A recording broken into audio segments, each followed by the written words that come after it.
है guys, this is Vicky here. तो आज स्टडी में आपका स्वागत है। तो हम शुरू करते हैं the trunk of Ganesha. Short story है जयंत महापात्रा की।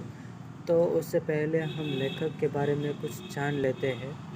तो जयंत महापात्रा का जन्म 22 अक्टूबर 1928 में हुआ था। एक भारतीय आरती अंग्रेजी कवि थे। वह अंग्रेजी कविता के लिए साहित्य अकादमी पुरस्कार जीतने वाले पहले भारतीय कवि हैं। वह इंडियन समर और हंगर जैसी कविताओं के लेखक हैं, जिन्हें आधुनिक भारतीय अंग्रेजी साहित्य में क्लासिक माना जाता है। उन्हें 2009 में भारत में चौथे सर्वोच्च नागरिक सम्मान पद्मश्री से सम्मानित किया गया था। लेकिन पता नहीं क्या हुआ, उन्होंने भारत में बढ़ती असहिष्णुता के विरोध में 2015 में पुरस्कार लौटा दिया। तो आज हम लोग स्टडी करने वाले हैं द ट्रंक ऑफ गणेशा, जो एक शॉर्ट स्टोरी है। तो इसके बारे में हम थोड़ा रीड करेंगे। उसके बाद हम उसके ऊपर थोड़ी नॉलेज बढ़ाएंगे। तो शुरू करते हैं।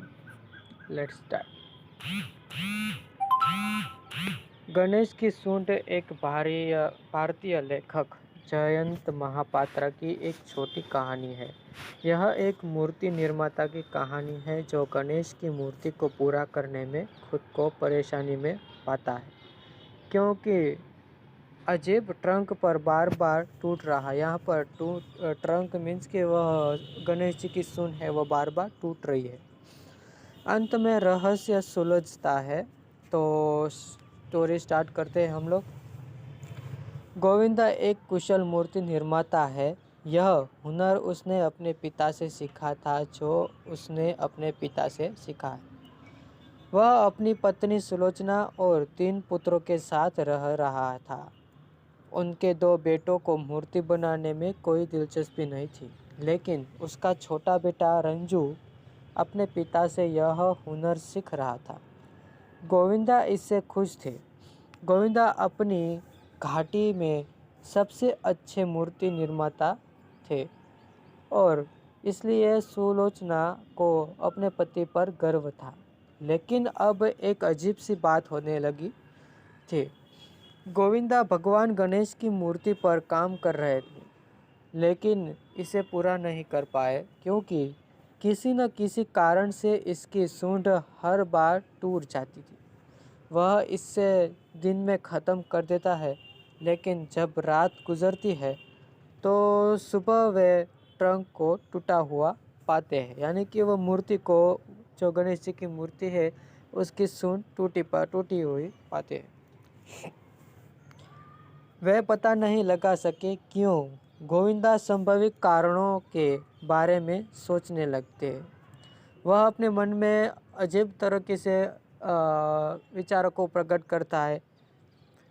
वह मिट्टी के बारे में सोचता है, यह वजन है, लेकिन सब ठीक था। तब वह सोचता है कि ईश्वर अवश्य ही उससे नाराज हो गया होगा।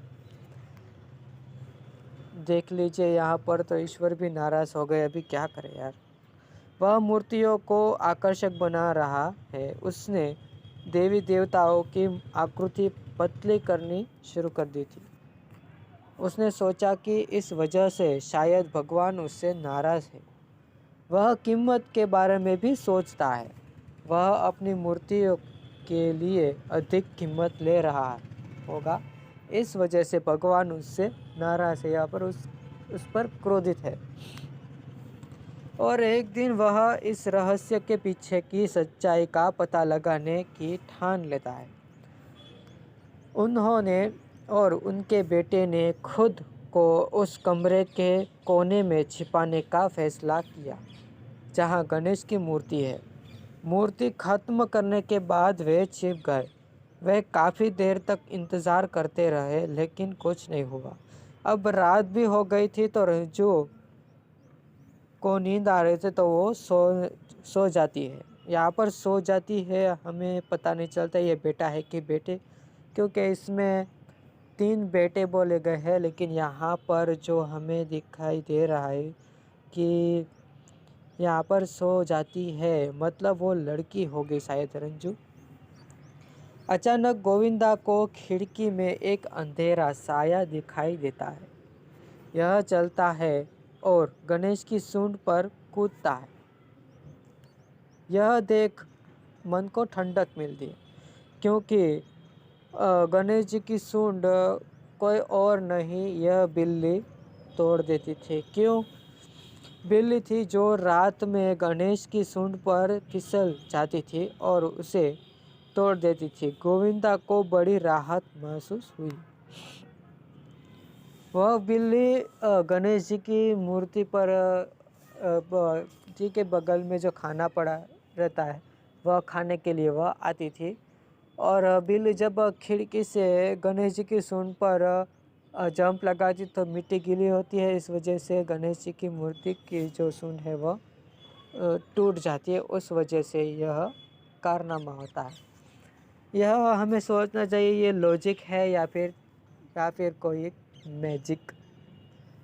तो आई होप आपको यह एक्सप्रेशन ये वीडियो अच्छी लगी होगी। तो मिलते हैं दूसरी वीडियो में।